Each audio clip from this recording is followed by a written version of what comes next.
Welcome back, business law students. Today, we're going to look at our chapter 48, which discusses personal property and bailments. And I hope you immediately have two questions that come to mind. What the heck's personal property and what is a bailment? Well, let's jump right into it.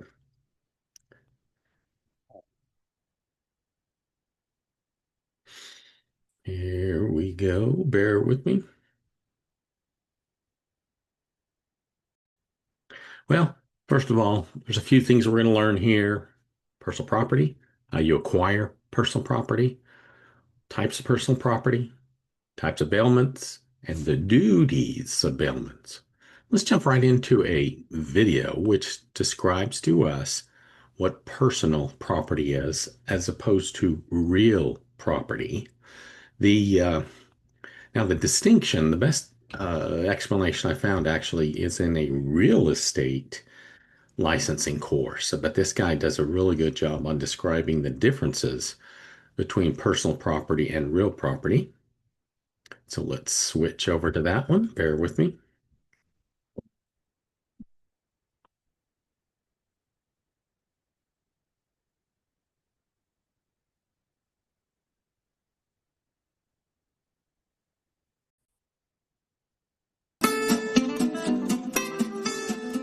Hi, this is Joe from Prep Agent.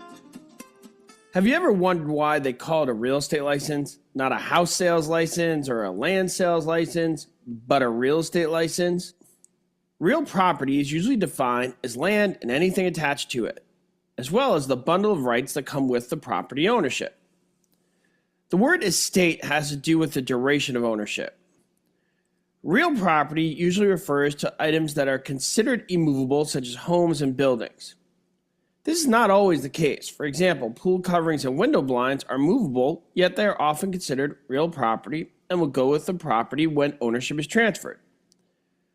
But as a general rule, to help you pass your exam, remember, real equals immovable. Personal property usually refers to things that are movable, like furniture, jewelry, clothing, art, and other household goods.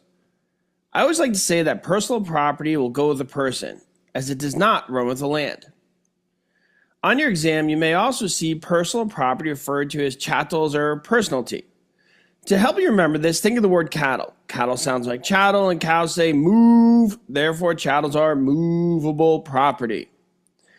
It may sound ridiculous now, but trust me, when you take your exam, the phrase chattel, cattle, cows, move, chattel is personal property will help you pass and you will be thrilled. Now, remember how we said that some things are movable but are still considered real property? A fixture is personal property that has become real property because its association with the property. One classic example is a chandelier. It starts as movable personal property, but once it has been installed, it becomes immovable real property. There are 5 ways to tell if an item qualifies as a fixture. You can remember them with the acronym MARIA. M is for method of attachment. Is the item attached to the wall, ceiling, or floor with something like nails, glue, cement, or screws? The method used to attach an item might make it a fixture. A is for adaptability. If the item has become an integral part of the home, then it has become part of the real property. For example, a pool cover is a fixture because that specific cover goes with that specific pool, even though the cover can be easily folded up and put away. R is for relationship of the parties. If there is dispute over whether or not an item should be considered a fixture, the result can be different for a buyer-seller relationship than it would be for a landlord-tenant relationship. I is for intention of the party when the item was attached. If an item was installed with the intention of making it a permanent attachment, like a built-in bookcase, the item is a fixture. A is for agreement between the parties.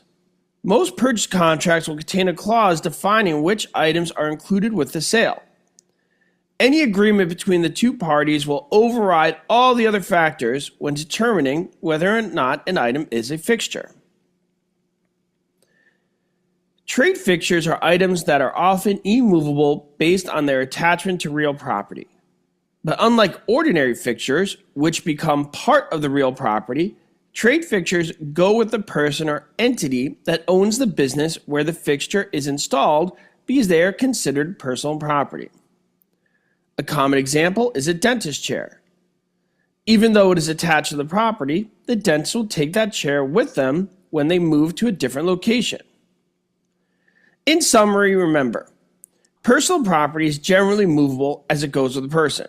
Real property is generally immovable as it goes with the real estate. All right, I think that is a great little video. Again, I apologize that it's a real estate licensing video, but it's great for making this distinction.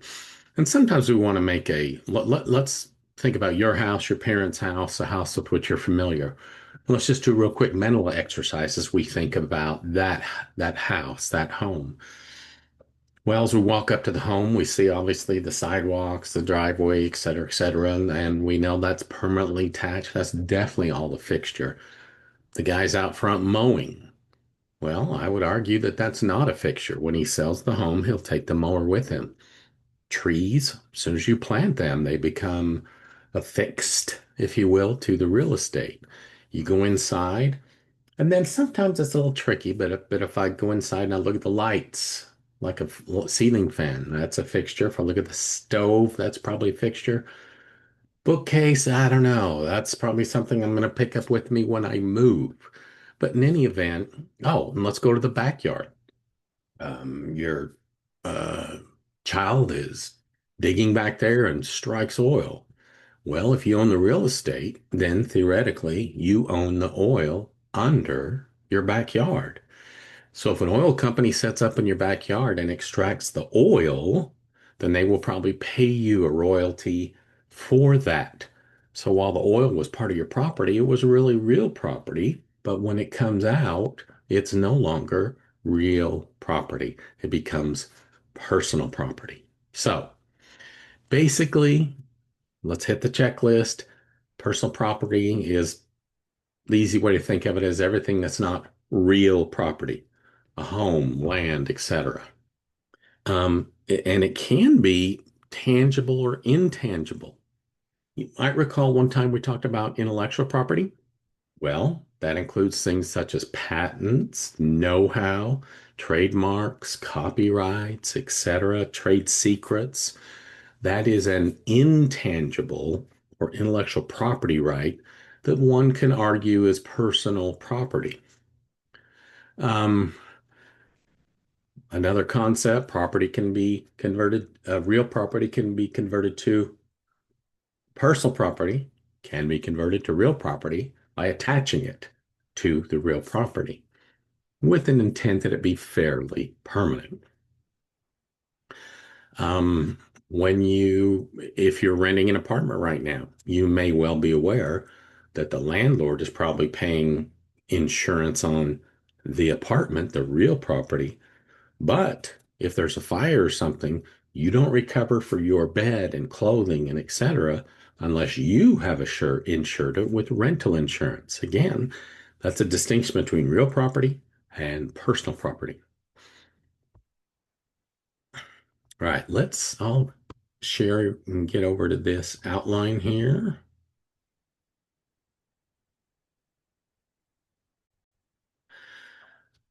Um, the let's talk real quickly about means of obtaining ownership. Obviously, possession. You capture a wild animal. Well, theoretically, you own it by possession. If you happen to have caught the zoo's escaped meerkats, that doesn't mean you're the owner, and we'll talk about that later on. Production, mining, etc. Again, in your backyard, you were the owner of the property, but if you gave rights to the oil company to extract oil from your backyard, they become the owner by means of production. Gift, we're all familiar with what a gift is. You see the elements there. Just think about two types of gifts, inter vivos, and again, my Latin is not necessarily very good, and causa mortis. Basically, it's a gift during life and then a gift after life. For example, if you're in grandpa's will, you might get a causa mortis gift. Right. Uh, Acquisition. Here's another way that personal property and real property are distinguished. When you buy a house, it's an incredible amount of paperwork. But when you go into Walmart and buy something, the paperwork is very minimal. You'll get a receipt to get checked at the door. But in any event, personal property basically can be transferred without a lot of formality, but real property usually requires a lot of formality and filing with the county, etc. Right, we've already talked about these. There's another thing called means of ownership as a cession, and that's basically if someone has added value to something. The example that is used here in the text is you take your car in, you get new tires. Well, the increased value basically is yours. You pay the tire shop, but a tire shop can actually have a mechanic's lien. Let's say they put the tires on, you go in and don't pay for it. They can literally seize or keep the vehicle until it's paid off. That's known as a mechanic's lien. And basically, a lien is an important issue that I don't know if we get into that, uh, but basically, you can establish a lien in various ways. This is a mechanics, so it's a service or materialman's lien. You're working on a house and you provide bricks to the builder. Basically, you have a materialman's lien on those bricks until they're purchased, until they're paid for. Um, let's say that when you buy a house, you borrow money from the bank. Well, by the paperwork, you give them a lien against your house, so they have the first right against your house. Confusion. Now, if you have done a lien or granted a lien to somebody, let's say, for example, it's a fungible good like it's grain, and then we all take our grain to the co-op and the co-op mixes all our grain together. Well, it's difficult to find that. So there's a theory that it's a common ownership, even though I can't divide this means or this specific grain against that grain. Um, so what other ways can one obtain property? Well, mislaid, as you'll see, and you may have already read in your text. You've mistakenly put it somewhere. Well, um, whoever finds it really doesn't own it. Lost property, same thing. I find a wallet, that doesn't mean it's mine. It may be mine if the true owner is never found after a certain period of time, and the police might say, okay, you get the 20 million that was in this wallet. Unlikely because the state will probably take it under the principle of escheat. We'll get to that later. And abandoned property. Someone might be able to take abandoned property. A couple of examples. Um, you have money in a bank. You forget that you have that account. You don't do anything with the account. Well, after a decade, the bank will probably escheat or give that money to the state because it's theoretically been abandoned. It's a little different in practice, but I mean, theoretically, if your neighbor has built his fence onto your property by 5 feet, and you don't do anything for 20 years, theoretically, that's abandoned. There's another term of art we won't get into now, but that's a type of abandonment.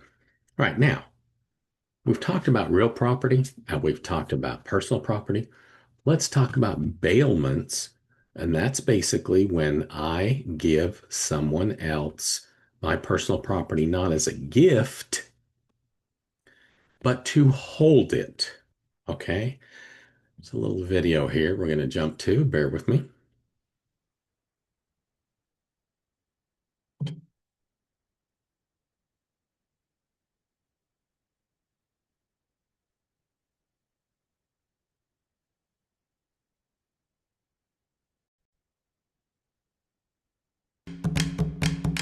When you leave your car with a valet service, drop your jacket at a coat check. Check your luggage at the airport. store your items in a storage facility. You're participating in a legal relationship known as bailment, the act of delivering goods to a trusted party for a particular purpose without transfer of ownership. The bailer is the owner who entrusts goods or property to another person, and the individual who accepts those goods or property is the bailee. It's an English common law concept that's been around for centuries. It's how most commodities move around the world. Eventually, you pick up your car, put your coat back on, take your luggage at the carousel, and bring your furniture back into your living room. It's a way of safekeeping your assets without having to watch over them 24/7. Gilded utilizes the same principle. By being the bailee, we Right, that is an advertisement, but I love how clearly they defined a bailment. It's still my property, but I've entrusted it to you. I've checked in my luggage. I've taken my car for a repair. Except I put my goods in a storage unit and I'm paying a monthly storage fee. These are all instances of bailment. I haven't found a creative way to remember that term because every time I think of bail, for some reason, I think of bail as, you're paying money and getting out of jail. But maybe that's a good way to remember it. It's the opposite of paying bail and getting out. You're putting your goods in. Oh, yeah, why don't we try that? All right. So bailment, it is personal property. You deliver possession to someone else, but you're not giving them title.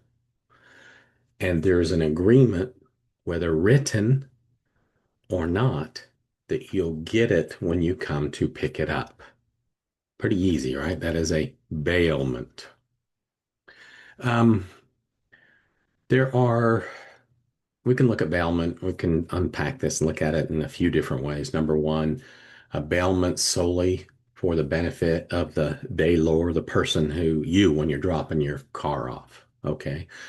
Let's say, for example, you're going on a trip and you leave your keys with your neighbor.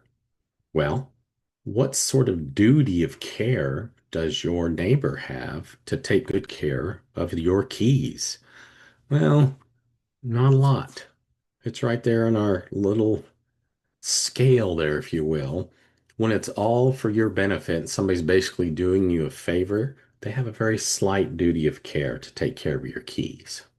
Now, let's say that the bailment is to benefit the person who receives it, the bailee. Well, when I came up with this, you lend your bike to your friend while he's visiting from out of town. Well, he has a duty to treat it with reasonable care. So theoretically, if he takes that mountain bike and rams it into a tree, he would have a legal duty to buy you a new bike because he didn't take reasonable care. Now, let's say it's for the benefit of both the bailor and the bailee. And to me, the best example is you put your extra clothes in a storage unit. Well, there is a much higher duty of care in that case.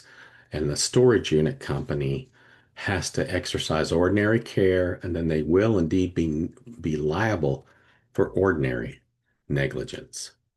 Right. So what's the right of the person uh, that receives it, the bailee? Well, they have the possession, even though it's only temporary. In some instances, they can use the bailed property. For example, when you take your car in to be fixed, they can work on the car, sometimes take it for a test drive, etc. They have a right of compensation. You have to pay the mechanic, you have to pay the storage unit, and they can write a contract to limit the liability. Now, they do have a duty of care, and the duty is to return the bailed property to you. Now, the bailor, you have a duty, you must tell them if there's defects in it. And there's a special types of bailments can be things like common carrier. So if your company is shipping goods overseas, well, you send it to that's a common carrier. So you basically bailed or did a bailment with those goods temporarily. warehouse companies, hotel operators, you give them your luggage, et cetera, et cetera. Anyway, that's all that we really have to cover this week on bailment. Thank you for your attention, and I'll see you during our next chapter.